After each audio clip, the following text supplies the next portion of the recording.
Hey, chiropractors, welcome to Modern Chiropractic Mastery with your host, Dr. Kevin Christie, where we discuss the latest in marketing, business, and professional growth with some of the leading experts in the industry. Hey, docs, welcome to another episode of Modern Chiropractic Mastery. This is your host, Dr. Kevin Christie, and excited today to bring Jonathan Saigh, Dr. Jonathan Saigh, onto the show. He's got a very big integrated clinic. He was part of our mastermind group, and we got to know him and his partners, and then ultimately the inner workings of the integrated clinic they've had, and ultimately the vision. They were we do each one teach ones in our masterminds, where a member will do a 20, 30-minute presentation on something that has grown their practice or their life, and they did one and showed a really cool why video in our group of why they decided to build what they have built, and it was really fascinating. And I wanted to bring him on today, not to necessarily get into the weeds of like the legal of integrated and this and that. We definitely talk about some of the moving parts and some of the things you need to consider if you want to do this. And I asked him the question on like, what would be your first hire? So we do dive into that. I have done previous episodes with an attorney who specializes in that, and you definitely need to talk to someone that is a legal expert before you go down this path. But I wanted to have Jonathan on here to dive into kind of conceptually why you would consider integrated clinic, what are some of the moving parts of it, and then ultimately thinking big and getting outside of your comfort zone a little bit. And as you will hear this episode, you will see quite a big vision, quite a lot of work, but with a high reward and perseverance, and some of the strategies we talk about how to manage that. And I think one of the big takeaways I had from this episode was to really look at some of the inefficiencies or issues that are out there in the healthcare world, and then how can you solve that, and how can you have a unique angle on solving that. And you could apply that in different ways. And Jonathan and his team have applied it to many aspects of healthcare right now, which has been pretty cool to say, what is wrong with the system and how can we do a better job of it and have a much better patient experience and much better patient outcomes. So I think you'll get a lot out of this episode. Very wise guy, very big thinker. And I just appreciate that about him, and ultimately some of the thoughts he has around thinking big and then ultimately developing the vision that you see for your practice. So without further ado, here's my interview with Dr. Jonathan Saigh. All right, Jonathan, really appreciate you hopping on this podcast today. I'm excited to dive into it. We got to know each other last year in the mastermind, and it was a pleasure. And then it was cool to see your team share with us the integrative clinic that you have. But before we dive into that, just tell us a little bit about yourself personally and professionally. Yeah, thanks for having me on, Kevin. Like you said, the mastermind last year was a great time. We really enjoyed it. Took a lot away from the group. Not a true plug for the mastermind, but if anyone's on the fence, they can always call me, and I will definitely be a reference for it. It was a great time. But yeah, Jonathan Saigh out of Wisconsin, originally from Michigan. Grew up in a small town with actually one of your other podcast guests that we were texting about, Jeff Moore. He's a little bit older than me, but he's a physical therapist that you just had on a few weeks ago. So small world, but yeah, that was funny. Yeah, it was a little crazy. I listened to that one. He still has as much energy as I remember. I looked up to him. I was in middle school. He was in high school. He and his brother were good athletes, and my brother and I were younger than they were. And so just kind of small, but I remember he was full of energy all the time. Jeff was, so glad to see he still got it. Definitely. But yeah, went from Michigan, went to University of Michigan, played football, offensive line. So, really learned a lot there. Had some challenges as far as some medical injuries that sidelined me for years. Careers never go the way you want, always end before you're ready for them to end. And that really taught me some life lessons early on when I wasn't ready for life lessons. Yeah.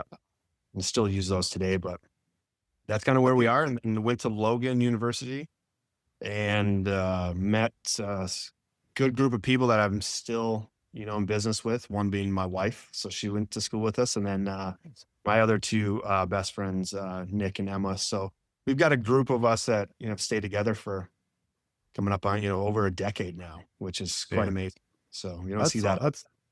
That's cool. And I guess they didn't have a lot of NIL money back when you were playing, so you couldn't retire out of college. No, it was all illegal. If you were taking a free burger or, a dinner somewhere, it happened. I have no well, I'm saying it now, but yeah, we would go to pay our check occasionally. This happened, once or twice in my career, but your check would be paid for and nobody would even be there to like thank. But that was technically illegal. We were supposed to report that to the NCAA. And yeah, it's a lot different now. A lot different Yeah. now. I chuckle, but I would have, I think I have a different college experience and would have leveraged my NIL, like everybody does now. Yeah. Leverage it for long term gain, but it's interesting how it's changed. Yeah, it is. It's fascinating. So let's fast forward a little or rewind a little bit, but graduate from chiropractic school. Did you work for anyone before, or did you just dive right into practice ownership? It's funny you bring that up. We have a joke here. Nick, he's funny, but I work with Nick, and he made a comment one time that my GPA was so bad I could only employ myself. Uh, Kind of true with my undergrad GPA, but not my chiro. My chiro school was much better. But no, never worked for anybody. Knew I couldn't because I had a vision from before I went to chiro school. Mhm. My dad was a primary care physician, family physician, small town. So I always knew that my practice was going to be different than a traditional chiropractic office. It was never going to be siloed into one service line. And I went into chiro school with that mentality of being open to working with other disciplines. And Mhm. therefore, I knew I was going to struggle working with anybody else. I couldn't work for somebody with the vision that I had because I think mainly a lot of them don't have the vision I had from the Mhm. beginning. Yeah, nothing against it, but I just was not right to work for anybody else. So Yeah. I waited. It took us a while. We bought our own practice. Mhm. But I think it was 9 months after graduation or maybe like 10. And then we purchased a practice that kind of did our model, which is similar to, how you practice chiro rehab. Mhm. And we knew it was going to be a little easier fit to integrate. And then quickly learned that there's nothing easy. Yes. If it was easy, everyone would do it. And there's a reason why not many people do it because it is challenging, Mhm. but it was what we wanted and I had envisioned for years. And thankfully, my wife and my friends were on board for the ride. So, Mhm. That's yeah. cool. And then the practice you bought, what did it look like as far as the service it did offer? Obviously, chiropractic. You mentioned some rehab. Was there some other entities in that, or what did that look like? Yeah, so it was Chiro Rehab, and it was pretty decent model that it was set up on, but it was all work comp personal injury. That was it. Okay. No Medicare, no commercial carriers. 70% Spanish speaking, Mhm. and we're south of Milwaukee, Wisconsin. So that was a little challenging to get into. The other portion of it is I went in pretty eyes wide open, but we don't know how. But the revenue was about one third our first year from what we expected it to be based off of the previous 3 years, tax returns to back it up. So we did all our due diligence correctly, but still it didn't make money. And, Mhm. we went in and my wife and I didn't take um, any paychecks out of the practice for 34 months. So lived with her parents and commuted 80 miles a day for three Oh, and a half years. But really put the grind on. So that's kind of what it looked like originally, and we had to revamp it because it, wasn't profitable. It broke even that first year. And another thing I did is 2 months after we purchased the practice, I brought my good friend Nick over and paid him. So he mhm. got paid his second year 25% raise, his third year 25% raise from that new salary. So really committed to him and to building something bigger than just you know a one or two person operation. My wife and I. So from day one, I took a lot of heat from a lot of people on paying somebody else without taking a salary myself, but I committed Mhm. to the growth and the vision that we had and committing to that. I wish more people had the delayed gratification, right? Where you really put the work in, and then ultimately you're gonna see that. And that's sometimes as an owner, yeah, you may not be the one making the most money in the clinic, Mhm. but you're building something that ultimately down the road will. And then you mentioned your vision early on. And I want to frame it as well. Emma, who was also in our mastermind that year, she was kind enough to share a video that you guys had put together, which was really cool to watch it and see your vision and why really come to light. But before we dive into where you guys are at now, uh, what was the why of building a clinic that was integrated, even from when you knew the vision in chiropractic school? What was the why behind that? The why for me was in chiropractic school, they drilled into our heads, roughly 10% of people in the United States see a chiropractor, and then it's 90+% allopathic medicine.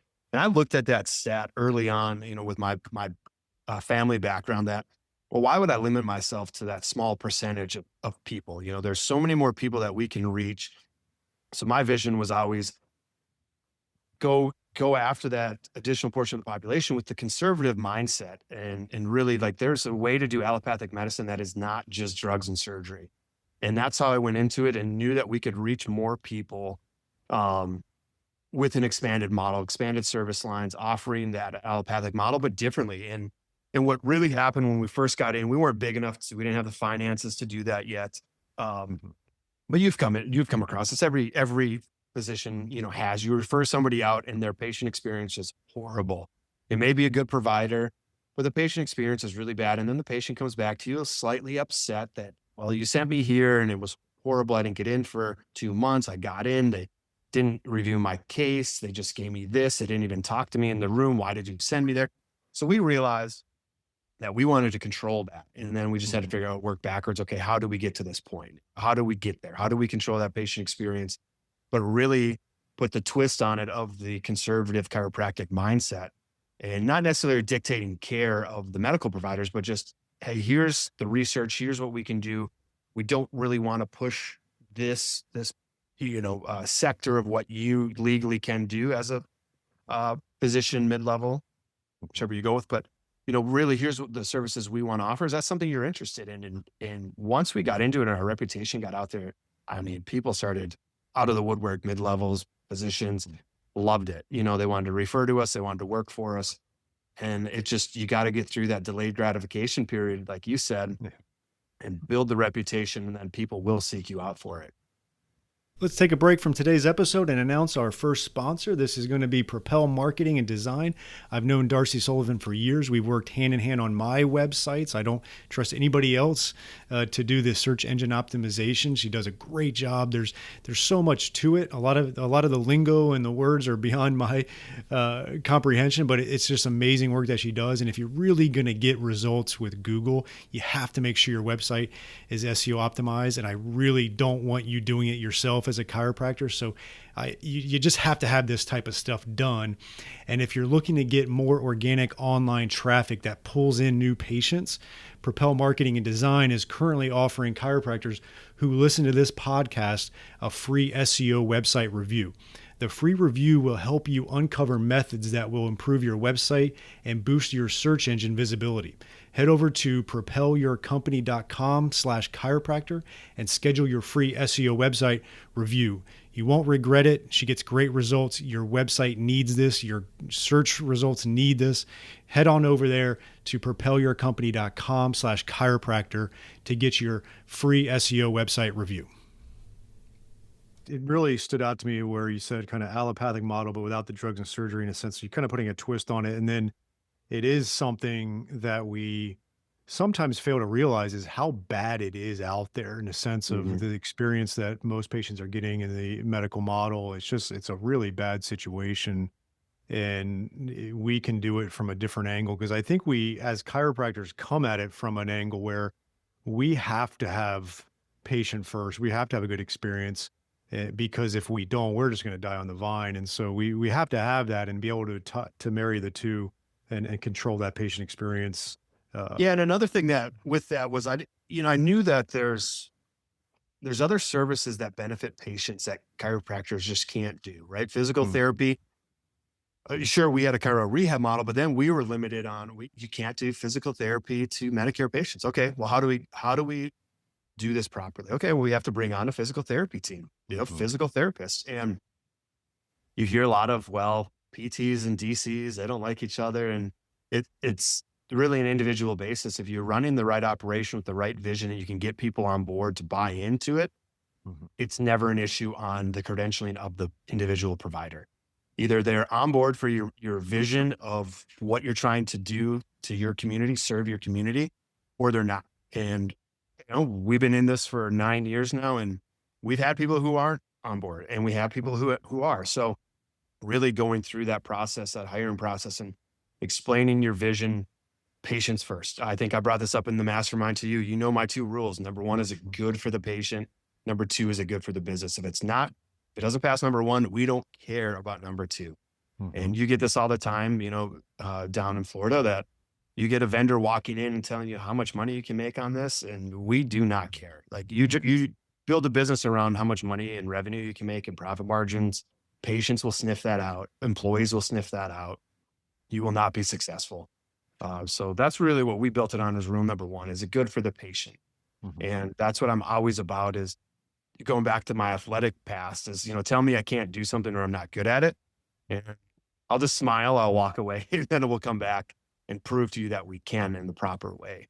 And that's what we've done, said, well, you can't do this as a chiropractor. Okay, Yeah. watch. I remember all the instructors back at Logan, and you can't do that. Okay. Well, Mhm. let's see if we can't do it in 10 years. So Quick question. What has been tougher, blocking a player that ended up playing in the NFL for a long time, which I'm sure you did because you played at Michigan, or some of your business challenges? business challenges. You get your ass kicked in football. You can, you rub it off, you get back up, then you go back to the line to do it again. Business, it can affect not you, but the rest of your people. I mean, we have 45 families now that we provide for. Yeah. We're not, 3, 4 employees anymore. So yeah, football, there's a couple. Brandon Graham was a teammate of mine. He just Okay. retired from the Eagles, just won his second Super Bowl. Yeah. Some other big names, Lamar Woodley was another defensive player I used to go against all the time. Just I'll never forget. I one play, in practice, well against Lamar, and he got mad and said, "Okay, I got you in the next one." And sure enough, he threw me like a little rag doll. I was 296 pounds. He threw me in the air like I didn't exist, and said, "I told you, I got you." And that was it. You walk back to the huddle and you do it again. And Yeah. but no, I think business is the more challenging one, because there's more on the line. In athletics, originally it's your ego, all the hard work you put in, but then business, it comes down to there's more riding on it. Your family, your employees' families, team members.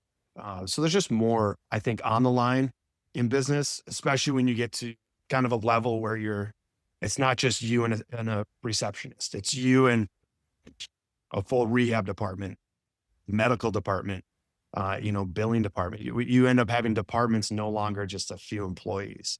And that's, I think, what I lose sleep over that. I want to do right by them and Mhm. not just me anymore. And that was a big shift. And I had to make that shift early on, probably year 2 or 3, where I realized, okay, we're at 10 plus employees now. You're no longer, yeah, you can call yourself head honcho, but no one else cares. It's really, can you provide opportunity for them? Can you put a roof over their head? That's what I really strive for. And, Mhm. and day to day, that's really what keeps me coming to work, uh, Yeah. nowadays. Yeah. I love it. So let's fast forward. You mentioned 9 years, the business, since you bought it, I assume, and we got kind of the picture of it early on. Now, give us the picture now of what the clinic looks like, the space and the team. I know it'll be hard to go through all of it. Just kind of a nice overview of where we've gotten in 9 years. Yeah, the clinic shifted. We were in about 4,900 square feet. It was a great setup for a chiro rehab office. And we made the medical model work there. And we knew we needed more. So we actually just shifted down about half a mile down the same street. And now we are 11,000 square feet, 45 employees. Not everyone's based here. We have mobile teams that kind of travel the state for some of our medical services. So we have a fleet of vehicles. I think on day to day, we're probably 35 in office, and 10 are either remote workers or medical teams that are traveling. Um, so yeah, it's a juggernaut now. It used to be 36 people in a week was a busy week, because we're 3 days a week when we first started. And now, if we don't have 36 by noon, something's wrong. Something's gone haywire. So it's completely shifted. We are not a high volume clinic. We just have so many employees that we can handle more volume. So we are not a 2-minute appointment type. You are doing rehab or physical therapy. plus an adjustment, potentially medical visit, depending on what your treatment plan is. Patients are here for a while, Yeah. 45 minutes to an hour and a half, depending on what they're getting. Hmm. Uh, and we really pride ourselves on our waiting room was really small. And when I designed the space, I built it that way. Hmm. We only have maybe 10 chairs. And if there's more than 3 people in those chairs that are existing patients, not a new patient, something's wrong. We get people in and out. Everyone's on time. We run a pretty tight ship. And patients know the expectation. You're on time and they show up and everyone's pretty good within a few minutes. But yeah, we kind of funnel them in and lack of better terms, you herd them like cattle in and out. We have kind of stations, right? They go through and we've laid out the clinic well that it flows from one end to the other. They're not backtracking too much when they're here. But we're kind of unfortunately or unfortunately, I don't know, with quickly 2 years now, we're out of space a little bit. We're getting there. So, what do you do? And my head is on the chopping block physically. So Yeah. they're trying to tell me you need to start mentally preparing to move out. So, Did you buy the which space? I recall. I did. Yep. So we did Yeah. an SBA 504 loan. So the Yep. building's 33,000 square feet. We have 11 of the physical space, but for the 504, you get the common area as well to meet the 51% requirement. Pretty cool program. If anyone's interested in that, Hmm. a lot of red tape. So Yeah, that's what I did. Yep. yep. Yeah. So you're familiar with that. We talked Hmm. about it at one of our events. Yep. It can be a good program, but the bank does own you afterwards. You just have to be comfortable with that. Hmm. They put a lot of requirements on you. So, and I will say commercial real estate is not for everybody, Right. especially, I have 8 tenants in this building, multiple tenants across other buildings, and it's a different job, but, if you're into it, it can be rewarding. It's just you go in with eyes wide open. Yeah. It's a different business model. So Yeah. Now, can you move into some of the other space you have, or is that all occupied and it would be hard to take over no, more space within your own building? yeah, we're fully occupied, but we do have one that is coming up that we might take over, but Yep. we have other locations that I can go to. Hmm. So we do have another office space that we could jump over to. And that's where I was going to go and probably we'll see what happens through the summer, but that's where I'll Yep. end up. I already have the space, so I prefer to rent this. This is a prime location. A new supermarket just went in across the street. So it makes Nice. sense to rent this one, that Mhm. other space that's coming up, but we'll see what happens. Yeah. Let's take a short break for one of our great sponsors, TrackStat. It is a new type of software plugin for your EHR that combines patient communication, marketing, automation, and statistics with patient and employee tracking. Built by chiropractors for chiropractors, it shows your team what to focus on each day. See patient visit habits, missing information, unpaid bills, insurance collection visit average, and more. Great visibility of data so you can focus on filling your office with your best patients. When you can see what your staff and patients are doing or not doing and take action accordingly, your profits naturally grow. Take TrackStat for a test drive in your office with our free trial. Not a techie, no problem, we can help. To get started on your free trial, visit trackstat.org and watch the demo. That is trackstat.org. Tell me, okay, you got some DCs. Do you have a medical director? You have any mid levels? Like, what are some of the different types of positions you have within the clinic now? Yeah, so I think we have three MD supervisors. Hmm. We have 5 or 6 mid-levels, 2 PTs, PTAs, athletic trainers. Um, we call them techs, so chiro tech, physical therapy techs. We have both reception care managers, billing liaisons. These are all on-site people still. Hmm. And from there, we have virtual assistants that run some of the back end items. That's Uh, that's awesome. Now, I think one of the things I wanted to get from this too was that other than just like some of the logistics of having a medically integrated clinic, but it's just the idea of thinking bigger. Like any advice to doctors on thinking bigger and strategies of having a growth mindset around it. And it doesn't necessarily need to be an integrated model, but just some of the stuff, whether it's good or bad, but just some advice on thinking bigger. Because I do think we maybe our profession suffers from thinking bigger. I agree with that. And full disclosure, I'm not a chiropractor. I never have been. Yeah. And I went into chiro school knowing that. I knew I was not going to be a chiropractor. And that's no offense to the Yeah. profession. I love the profession. It's obviously given me everything I have in life. Saved me from, we didn't go into that, but my athletic past, that's what saved me. My roommate's dad was a chiropractor. Hmm. Um, with my injuries, he enabled me to stay at the university, continue to play. And without him, I would have given up my career after my freshman year. But with that, I don't look at myself as a chiropractor, never have. And I officially stopped practicing, I think about 5 years ago now. Hmm. So I am a real estate professional, Hmm. technically, and it's bona fide. I mean, I have a Hmm. dozen properties now, and that's what I manage on a day-to-day basis. It's still involved with the practice, but I manage the managers essentially here. Yep. So I'm not adjusting people anymore. Uh, but I think the biggest thing on the growth mindset is you have to be willing to evolve, right? We ran into some roadblocks early on, and it's about Medicare specifically with PT. We knew our patients needed physical therapy, rehab. We can't give away the service for free, and we can't bill for it. So what do we do? Do we just refer them out to somebody else, back to the hospital or back to another ATI Athletico, where we know they're going to complain about the service? The providers aren't going to listen to our orders.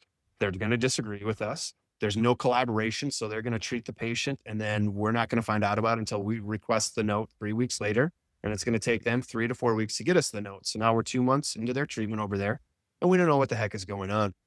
So, like, having that growth mindset of when a problem arises, not giving up on, realizing there has to be a way around this. Let's think about it. It might be hard, but what are we going to do about it?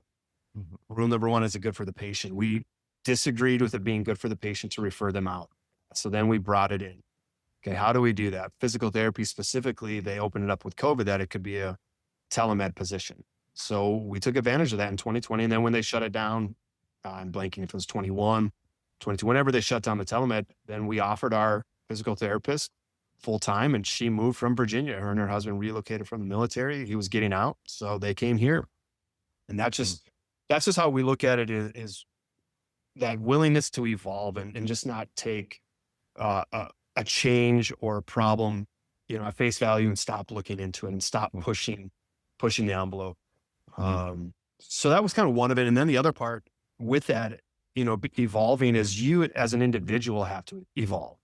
You are not the same provider. We talked about this with Brett Winchester, Mark King. I've known those two for 15 years now, both mentors of mine, mentors of yours, right? They were at the mastermind.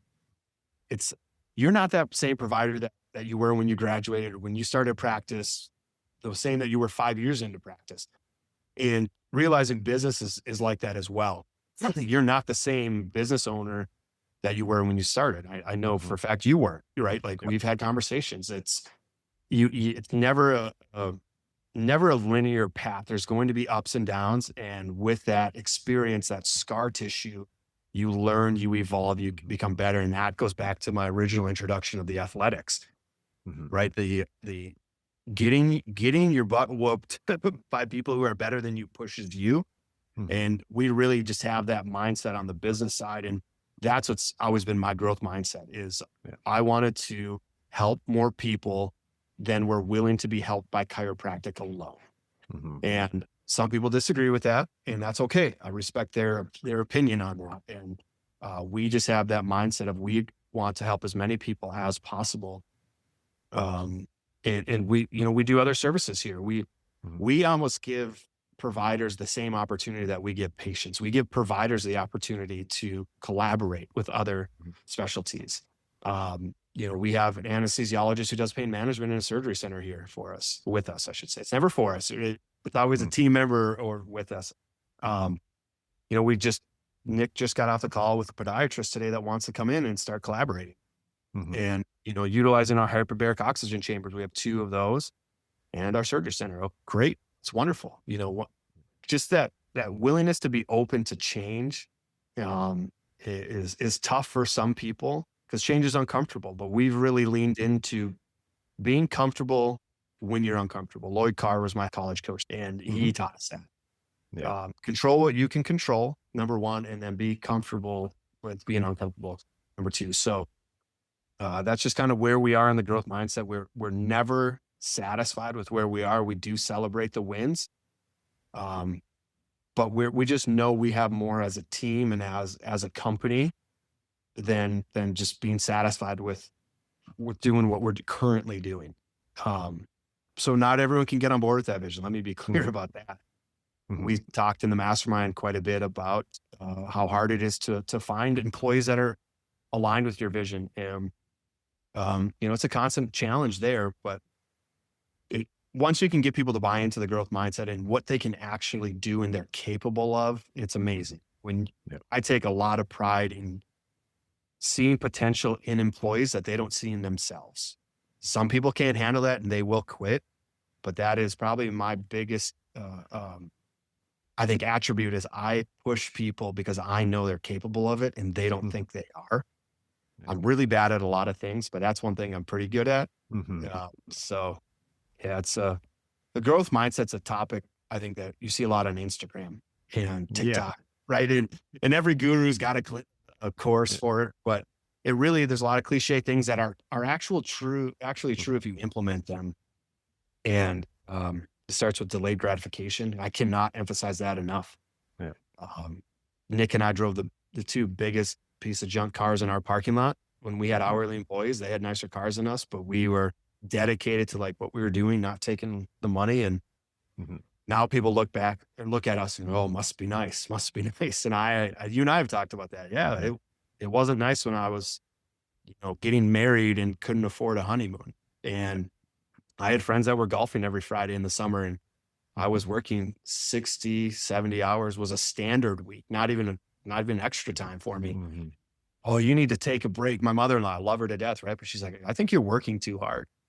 And but that's what you have to do in the beginning. So Yeah. And I want to touch on the phrase you said, be comfortable with the uncomfortable. And I do think that's kind of a problem we're seeing with a lot of people is once they hit up against that uncomfortableness or discomfort, they back off and say, "Up, I don't want to do that. I don't want to get burned out." Like there's almost this unhealthy relationship with discomfort now, and that's really hard to grow when you aren't willing to do that. And I think that really sums up what growth mindset is, or just even being in business. And when you open up a practice, even if you're a full time treating physician, you are now a business owner, and if you're gonna actually do this thing and make it worthwhile, there's gonna be some discomfort. there always is. And I think it goes back to kind of a cultural shift. I I reference athletics a lot because I think it really shapes character. And I'm a little older for this. It was starting to come on when I was in high school. The younger kids were getting participation trophies. Mm, And I think that really set up the expectation that it's just okay existing. It's mm, okay to be on the team, but not contributing. It's okay to go out there and perform, but did you give it your best? No. Well, it's still okay. And that's where being comfortable when things get uncomfortable is very difficult for a lot of people nowadays. And I think that mhm. that has partly, to do with the cultural shift. But Yeah, I agree with you that if it was easy, everyone would do it. So you yeah, have to be prepared as a business owner that it will not be easy. There's a few people that I follow, as you do as well. Hermosi's is one of them, yeah. and it expect it to take longer and cost more money, and Mhm, expect to fail.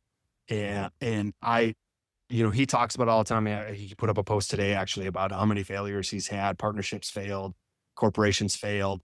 And I go back and look in Nick and I together, because Emma wasn't with us yet in the early stages, mhm, because she's a stud and she was out doing her thing with the Chicago Bears, second female mhm. chiropractor. Fel will give her a little shout out. So when she listens to this, but before her time, Nick and I, we can go back to one decision that cost us $1 million over about 3-year period. Mhm. Back when we weren't making any money, I wasn't taking a salary. You start talking about, holy cow, Yeah, that 300,000 in 1 year when I wasn't taking a salary living in the basement, that could have changed my life at that point. That was mhm. life changing money back.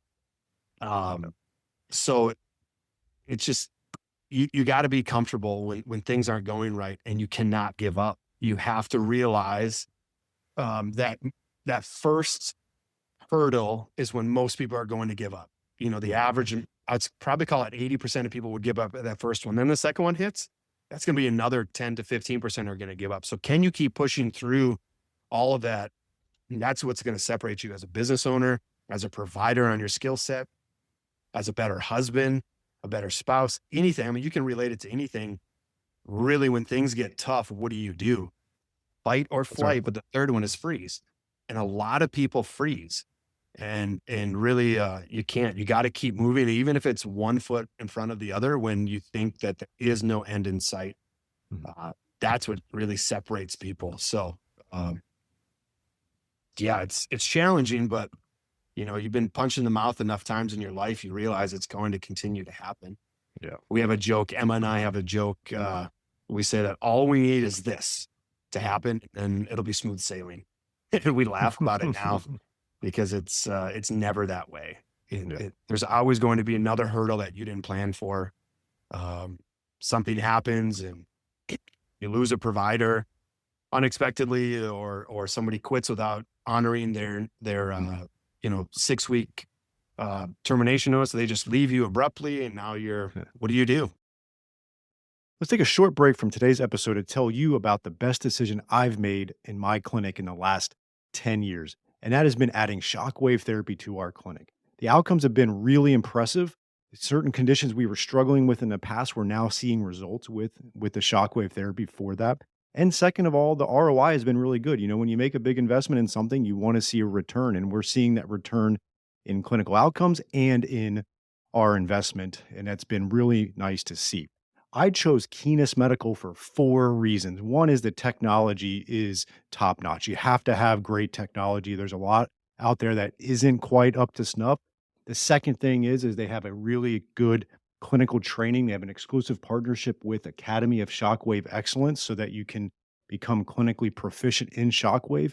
You do need to get skilled at it. I think that's a big differentiator between practices that are getting great results and seeing the ROI is they have a great clinical aspect to that as well. So you want to get trained appropriately. Third is they have in-house service team for all of your technical support, which is key when you're investing in a machine like this. And then lastly, they have a very in-depth marketing and business support for you so that you can launch this into your practice effectively, that you can get that ROI on it, that you can get the clinical outcomes.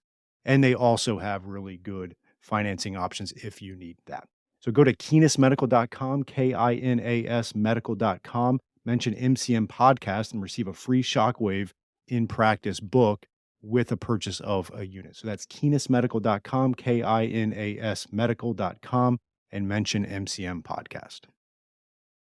I had a patient. He's an ex-Navy SEAL. He's a very successful business guy now. He's in his 60s and he was on the SEAL teams and all that. And he said they had 3, like to have the ultimate in leadership. And when you're in a Navy SEAL, obviously you got to have that. That's like the upper echelon. And he had 3 key things. I'm not going to say the third one because it was pretty derogatory and funny. But the first 2 is it was just communication. And he said it in a way that's just like your communication has just to be precise, and you can't be just like beating around the bush a little bit. You got to really communicate. I mean, there's just no way. You really gotta do that. And then he said, you have to have a system of problem solving. You have to be able to take every problem and handle it and have a system around it because there's going to be endless amount of problems and you cannot predict what problems they are. But if you have a system to handle problems, then you can address most of them. Obviously, there's going to be certain things as a Navy SEAL that maybe it doesn't get solved and that's fatal. But yes, that was like 2 of the 3. And again, I'll leave the third one out. And to your point is you gotta get comfortable and have a system around solving problems because they're gonna arise and your problems are gonna always be there, but it's gonna look different. Like if you don't do shit and you don't try to grow and you go, mediocrity and you're 50 years old, like you're gonna have problems. Mhm. Um, if you take them head on and you overcome them and you're 50 years old, you're gonna have problems still, but you're a lot better off in life and you got some comfort and you can provide for your family and other people like that. And so you got to get comfortable with the problem solving. So Well, you're hitting on some stuff too that yeah, we didn't really touch on that I feel we need to touch on is I have a team.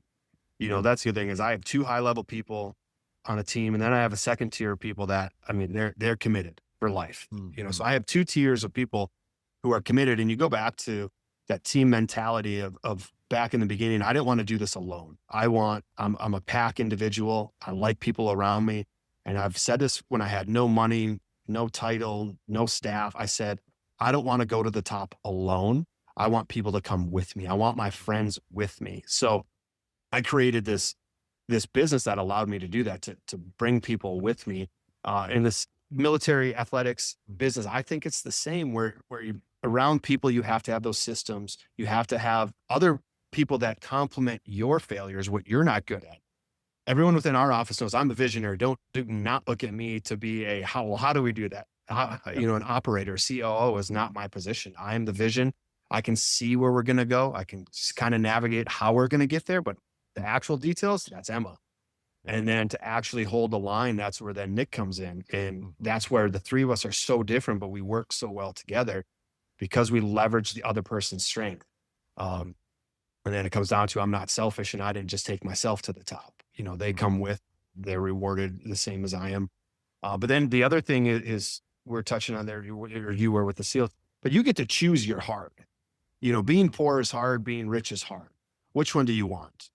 Being happy with your job is hard. Being upset with your job is hard. So which one you get to choose? And that's the great thing that we have today is you get to pick which hard you want to go after.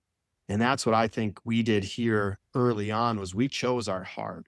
We knew it was going to be difficult. We knew the cards are going to be stacked against us and every single group at the hospital was against us. That was our biggest competitor when we were this little baby of a clinic. I never said it was another chiro office or a PT clinic. And by the way, PT clinics came after us, turned us into the PT board because we had physical therapy on our website instead of physical therapy modality. So we had a target on our back from day one, but it was the hospitals. I was going after them. And so we picked our hard. They have endless resources. We don't. So we have to run the ship better, tighter, better patient experience. We don't have the ability to mess up, and it doesn't matter because we have 30 orthopedic surgeons behind us to pick up the slack that we missed screwed up one patient experience. So I really live by that no matter what you're going to do in life, it's going to be hard. So why not pick something that number one, fills your cup, and number two, is rewarding to your family, to other people. And that's how we look at it. So we're excited every day even when things are going bad. It's not fun to come into work, but what's our other option? We're going to sit there and choose the hard that is fighting. So.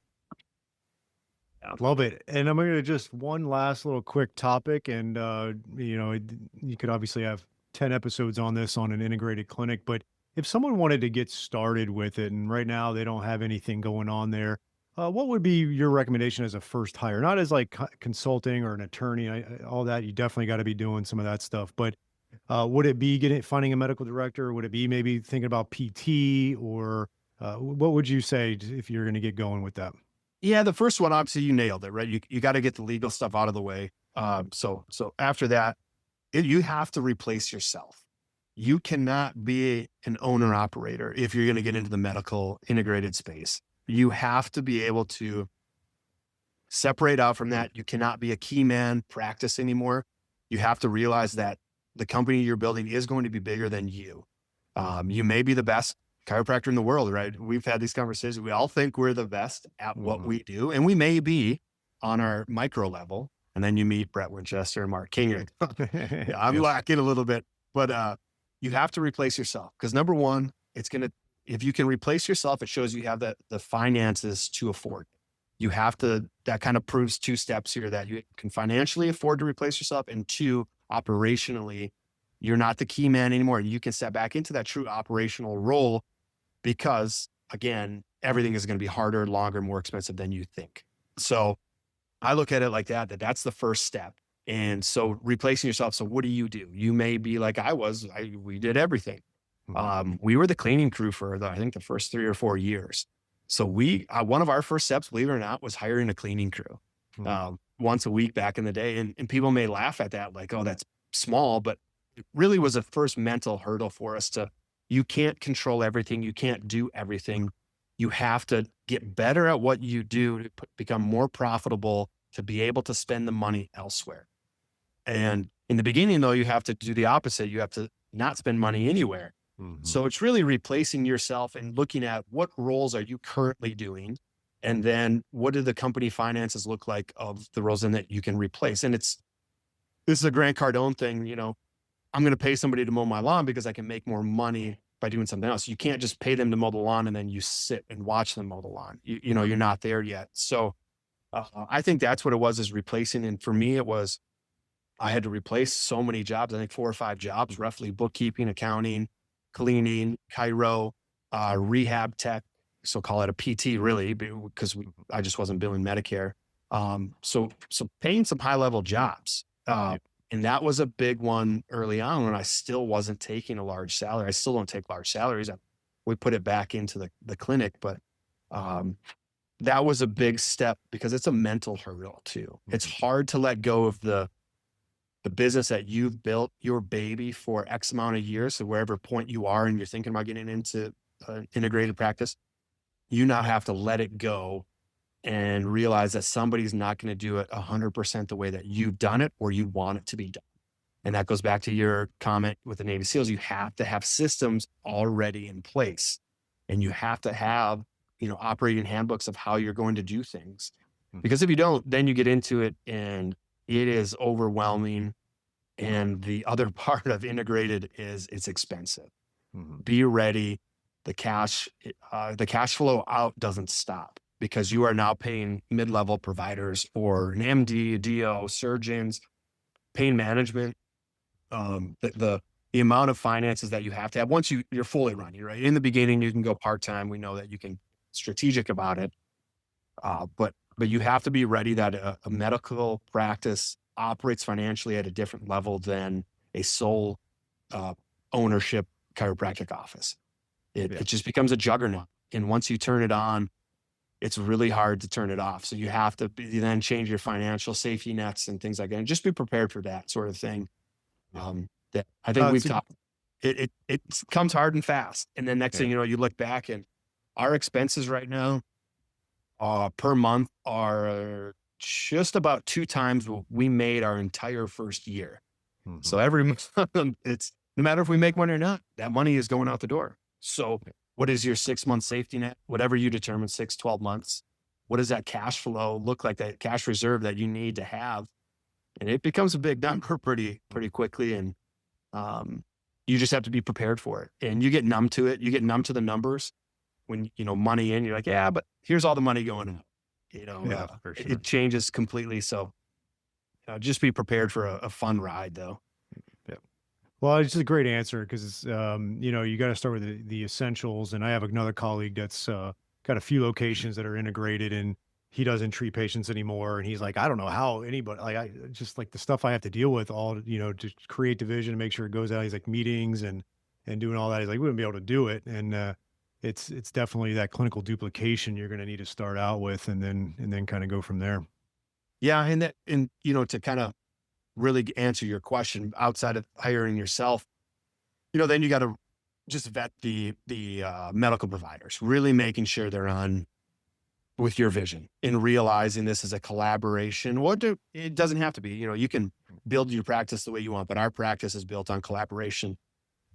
People have a say in things, not a say in things, but we have meetings, and medical providers, they make their own decisions, but we are going to educate them on the information that we have. And with that is conservative care of chiropractic, physical therapy, imaging. A lot of medical providers don't really review imaging and really haven't seen it. They just see the reports all the time. So really teaching them, here's the actual x-ray, throw it up in the meeting.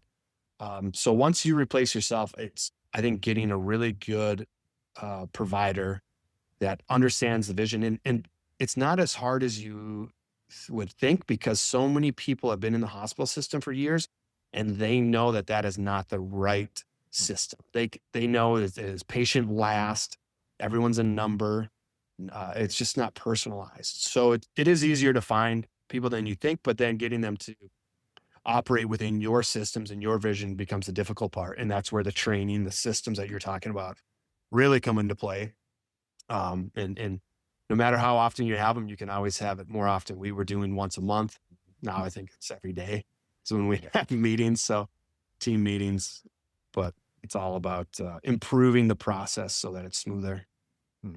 Well, Jonathan, this has been amazing, and got into some growth mindset stuff that I really, really appreciate. And I know sometimes it can be cliche, but I thought you brought a lot of great information on that. And again, however the person wants to direct that, they have to get that vision down, and then they have to have a strategy to overcome the obstacles and get there and build a practice that's going to serve you. And it can happen a lot quicker than you expect, and sometimes it can happen a little bit slower. But as long as you're making the right decisions, you're on the right path, you're gonna see through that vision for sure. Absolutely. Yeah. Yeah. Well, I appreciate it, man, and hopefully we run into each other soon. Yeah. Thanks, Kevin. Always a pleasure catching up with you. I hope you enjoyed this week's episode. And if you want to make the shift from busy, broke, and broken to time-free and cash confident, or you just want to continue with the exponential growth, check us out at modernchiropracticmarketing.com. Look at the MCM Mastery tab, watch the short video on there, and check out what we are doing now for evidence-informed chiropractors. We are equal parts coaching and marketing done for you. Yes, you shoot some videos, we help you with campaign strategies and ideas and really become a thought leader in your community. You shoot those videos, you send them to us, we produce, edit, and brand them to you. Then we distribute them through all of your channels. We also take them and we turn it into one good blog per month. And every other month, we have Darcy Sullivan producing a robust blog with a topic that you pick from her database to help with your SEO. So we essentially become your content marketing agency to make sure your practice is always having ethical, elegant content marketing to help grow your practice. On the coaching side, we also help you with everything from marketing ideas to business, communications, finances, anything practice growth, and really try to help prevent you from being stuck on that island. And we hold you accountable. We have a great group of doctors that are just doing amazing things, and we look forward to help you out to take that next step in your practice. So again, check us out at modernchiropracticmarketing.com and learn more.